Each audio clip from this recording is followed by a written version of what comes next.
Welcome to Brave. Be inspired by the best leaders of Southeast Asia tech. Build the future, learn from our past, and stay human in between. I'm Jeremy Au, a VC, founder, and father.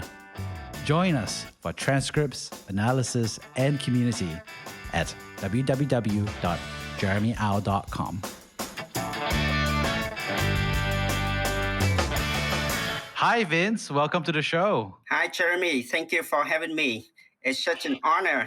I'm very excited because you are a founder and operator, and you're building out from Vietnam with some years experience. And I'm excited to hear your point of view on Vietnam and Southeast Asia, and the fact that you're working with a very hot vertical, which is targeting the medium and small size companies that are out there in Southeast Asia. So excited to talk more. Yeah, I'm very excited to be the first Vietnamese founder on the podcast, and happy to share with on the audience about what's happening in Vietnam, about the startup scene and the opportunities, as well as the challenges, especially for the B2B SaaS in Vietnam. Awesome. Amazing. So, Vince, can you tell us a little bit more about who you are professionally? Professionally, I was a corporate guy. I've been working for like 10 years in different multinational companies like Unilever, GlaxoSmithKline, and then working for a portfolio companies of a private equity fund in Vietnam, where I was having a chance to launch Dairy Queen, the ice cream brand of Warren Buffett, into Vietnam market. At that moment, I got a chance to win the Fulbright scholarship to pursue my MBA in the States. Awesome. And then after that, the States, where do you go? I went to Arizona State and did my MBA at the Thunderbird School of Global Management, which is now a part of Arizona State University. Why did you decide to become a co-founder of Bizzi Vietnam? What was so interesting about the problem? In my previous life at the corporate world, I was involved a lot with launching new business into Vietnam market or launching a new brand with Unilever, GlaxoSmithKline.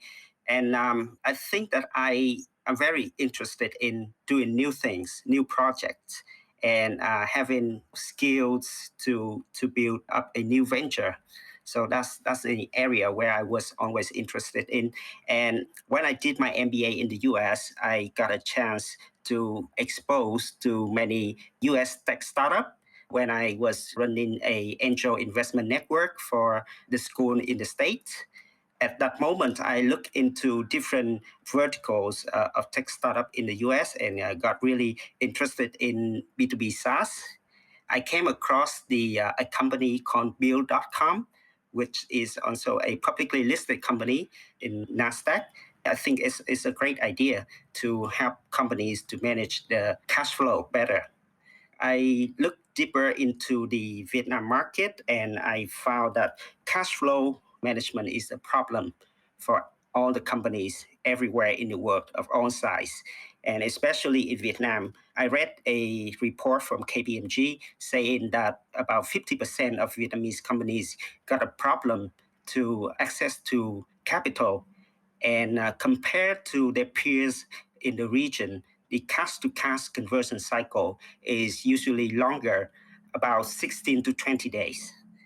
So I think it's a critical problem and waiting for a great solution. So that's why the idea for Bizzi come from. And when I came back to Vietnam, I looking for a CTO co-founder to start building this startup together. Amazing. And why did you know this was the right thing to be inspired by and localize for Vietnam? Because it happens a lot, right? So many folks work in America and then they go back to Southeast Asia. So we saw that for the HBS folks, Harvard Business School folks doing the MBA in America. They were like, oh, we like using Uber. So let's go found Grab. They founded Gojek. Did you go there? You were like thinking to yourself, like, I would like to look for an idea, or you saw the idea. Like, how did you decide this was the right or the one idea that you really wanted to experiment with? Yeah. My goal after MBA was always to come back to Vietnam to build something. And I look into B2C and B2B at that moment. In Vietnam, as you may familiar with, there are so many B2C startups, but for B2B, there are only a few. And I think this is a like kind of a green field that where I can really make an impact. So that's why I decided to focus on B2B SaaS. And I think the timing was very right when the government mandated on the companies in Vietnam to adopt e-invoices. The deadline at that time was 2021. So I think it will be a great opportunity to capitalize on, because when all the companies start using e-invoice, that's where you can start the digitization and digital transformation for companies in Vietnam easier, especially in the financial operations. So, what have you been seeing for the growth of Vietnamese enterprises? Because normally you look at it as three categories, right? The small, the medium, and the large. So, how would you describe the different trends for each vertical in Vietnam Mhm. in 2021? Yeah. Yeah, so in total in Vietnam, we have right now about 800,000 companies, and about 90% of them are small and medium businesses.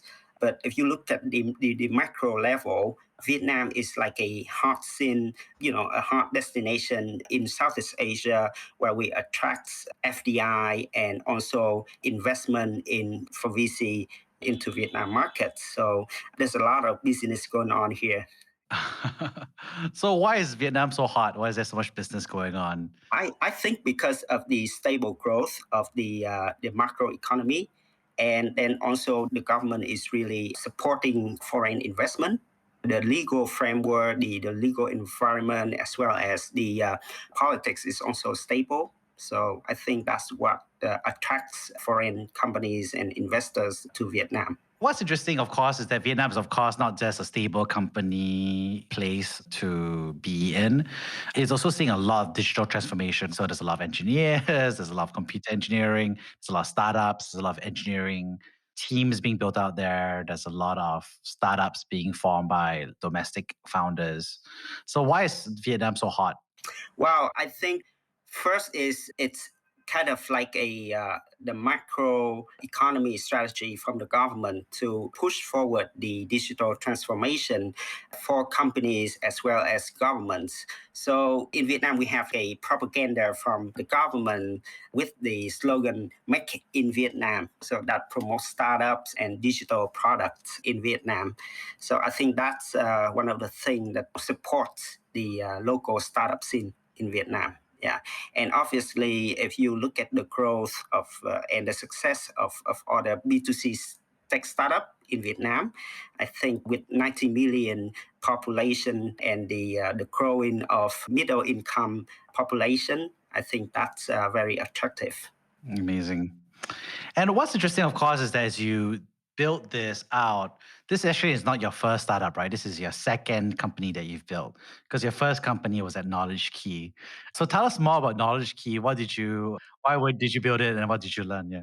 It's like a marketing brand consultancy. At that moment, I founded the company with one of my colleagues at Unilever after a few years where we already got experience in network, in brand building and running campaigns. So my co-founder and I started to build it as a how I say, a hustle. What did you learn from that? Mhm.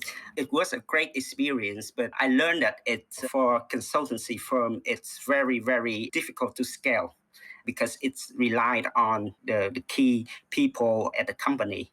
At that moment, I realized that my next company, my next startup would be something that is really scalable. So, I mean, it's a tough thing to learn because so many founders, if you look at their background, this is not their first time. It's their second time, their third time, their fourth time. Mhm. So, why is it that you learned that you want to make something more like product or technology oriented?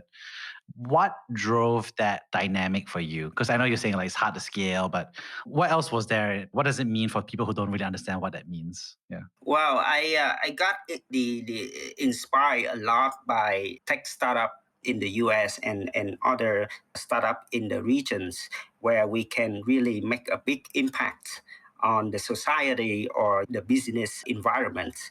So it's my inspiration to build something bigger. When you think about bigger, a lot of founders are thinking about how do you make something big? Did you know that it was going to be big when you started building Busy, or you were like, let's start small? How do people think about big or small? Mhm. If we look at other markets where we see similar business model that was already proven, like Bill.com in the US or Unified Post in Europe, those companies has been around for 10, 15 years, and they started just like Busy nowadays.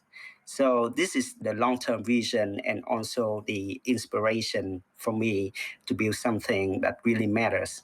So you talk a lot about being inspired from obviously different companies across the world. So I'm just curious, what do you read in terms of like global tech news? But also I'm wondering what else do you read locally, domestically as well? hmm Domestically, actually, I follow business news every day, popular business news like Saigon Times or Vietnam Investment Reviews to get to know the local business scenes and to be on top of it, see the trend of the business fellows, where they are going, what they're concerned about, things like that. Yeah. And what do you read for global news? Do you follow TechCrunch or Tech in Asia? Of course, those are the popular ones that I follow, and I read a lot of blog posts on Medium and many others popular tech news. Yeah. Any authors you like on Medium or blogs? Well, am a big fan of Y Combinators, and I follow on the kind of the blog and essays related to how to build a successful startup. What has been the most difficult part about building this second startup so far? Wow, I think it's a typical story of a founder with no technical background. It's difficult to recruit talent for early stage startup. I think it's the challenge the same everywhere. So especially for Bizzi, we are in B2B SaaS, and this is very new in Vietnam. So when I share with the candidates about our vision, mission, and it's also hard for them to visualize what we are trying to do. So that's the biggest challenge for early stage startup here in Vietnam. So, how did you go about finding your technical co founder? Because that's such a common problem for not just Vietnamese founders, but Southeast Asian and global founders. So, how did you go about doing it? Think it's just pure luck. When I came back to Vietnam and decided to build Bizzi, it's very difficult to find the right one who share the same vision and mission. And I have to talk to a lot of people in the network, and at the same time prepare for everything on the business side. And one day, one of a friend in my network introduced me to my CTO co-founder, and at that time, actually, he was thinking about building something else, but also in B2B SaaS. And we had a meeting and discussed about the opportunities. So after that, he got convinced and jumped on board. Tell us how you convinced him. Was it at coffee or how did you convince him? Yeah. Over lunch. And tell us because a lot of people don't know. Okay, so I gotta ask you this question, right? So, how many people did you talk to looking for your technical co-founder? You think Wow, so many. I couldn't count. I lost, you think 100? yeah, in that range. Yeah. Connect with people on LinkedIn, send messages. In Vietnam, we don't have a kind of a platform or a something like in Singapore or in the US where we have accelerator or incubator to connect co-founders together. So we have to try to reach out by ourselves. So it took a lot of time and effort. So you're going through the 100, and obviously it was a two-way evaluation. You're evaluating them, they're evaluating you. Mhm. So how were you evaluating and looking for your founder out of the hundreds that you talked to? Well, I think the first important thing is that they already have the right skill, and they already have the right skill and experience to play that CTO co-founder role. Yeah. And secondly, I think they must share the same vision, and they really have the same passion for B2B SaaS. As I mentioned to you earlier, in Vietnam, it's easier to talk to people about B2C startup. They get it right away. But for B2B, and especially for accounting and finance, This is something very, very new to them. And what is it that your technical co-founder saw in you? How do they evaluate you? Well, I think I gotta ask him that question as well. So he's much younger than me, and he's about 30 years old at that time, and was eager to do something also, to start to build something on his own. And he's also looking for a co-founder with strong business background. I think that he thought that I got the right skill as well in business. We complement each other. Yeah, that's good. When people start to get to know each other, it's not just one lunch. Also, you started talking and building that relationship with him. How do you recommend people have that discussion about how to build that working relationship with a new co-founder? Wow, I think it's tough, especially when you don't know your co-founder previously. You just met and for a few coffees and discussed ideas. But I think we gotta find out if co-founders really share the same values and especially have certain qualities that right for a startup co-founders. For me, I think perseverance, grit is something that's very important for co-founder at the very early stage startup. It's a lot of challenge and you must have the right mentality, never quit. Otherwise, we cannot go so far. Until now, 2 years. We've been through a lot of ups and downs, but still working effectively with each other.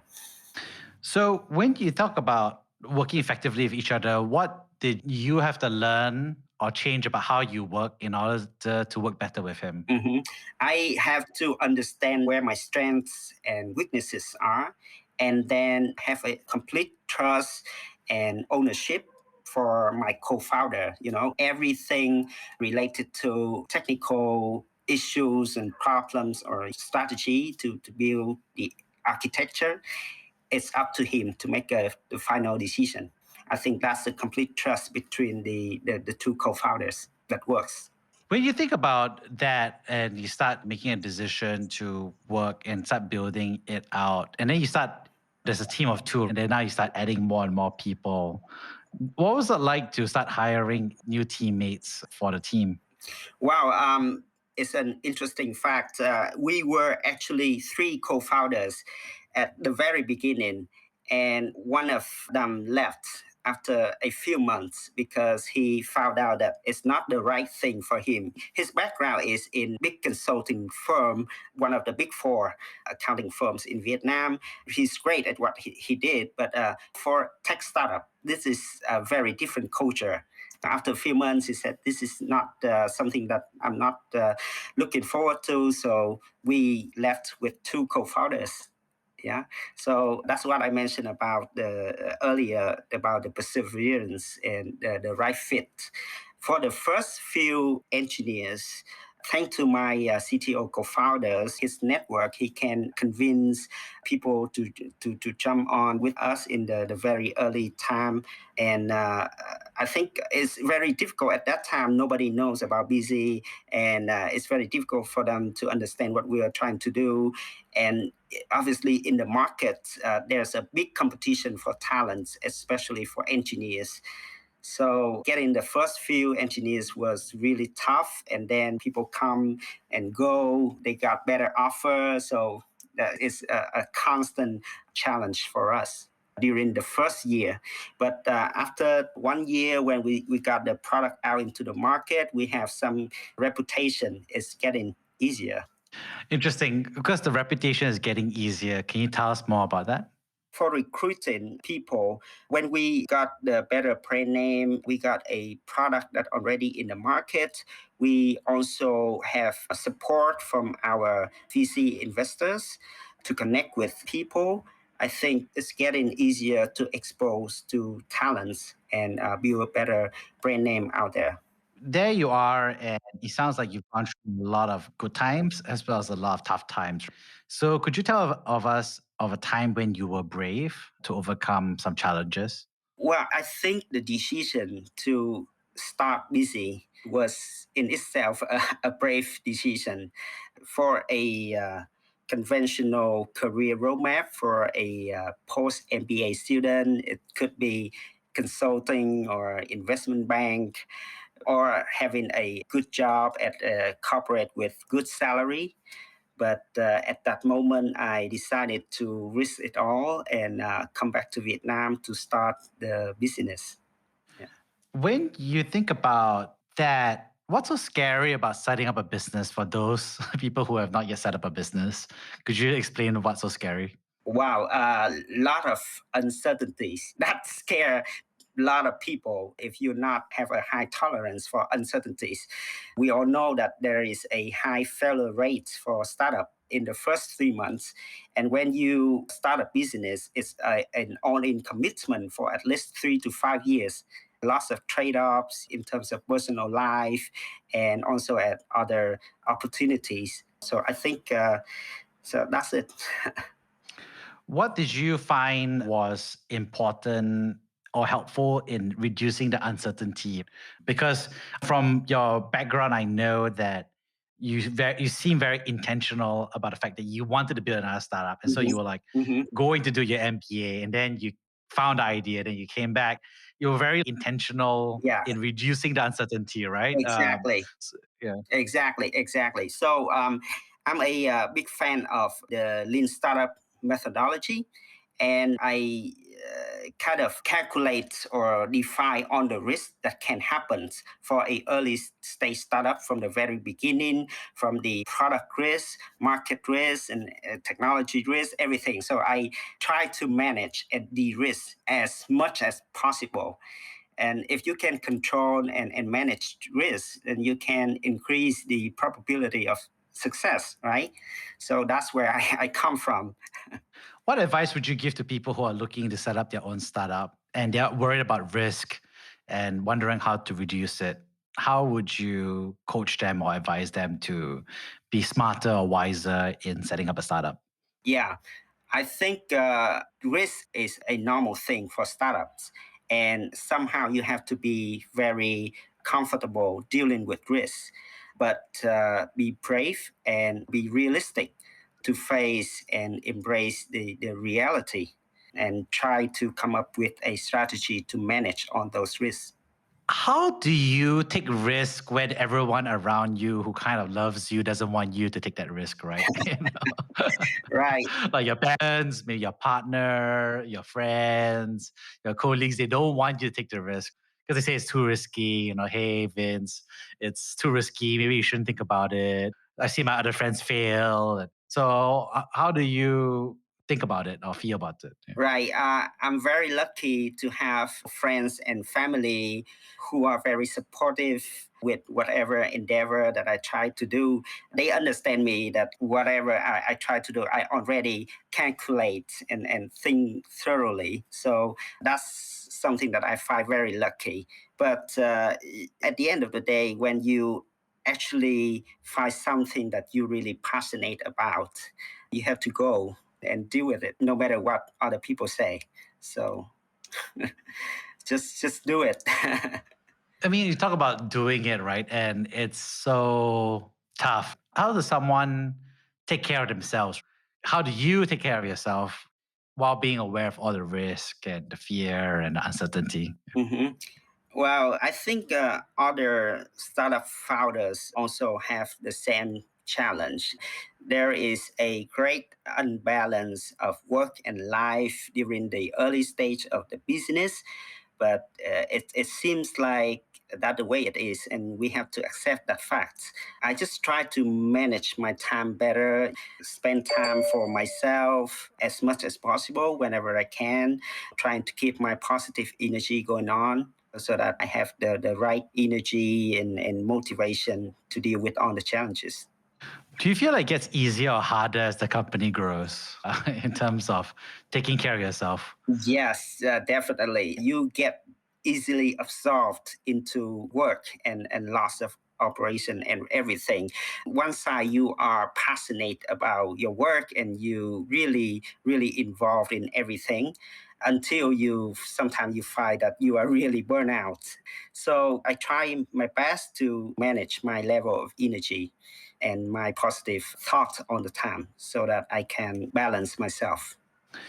When you think about balancing yourself, how do you know if you're not balanced?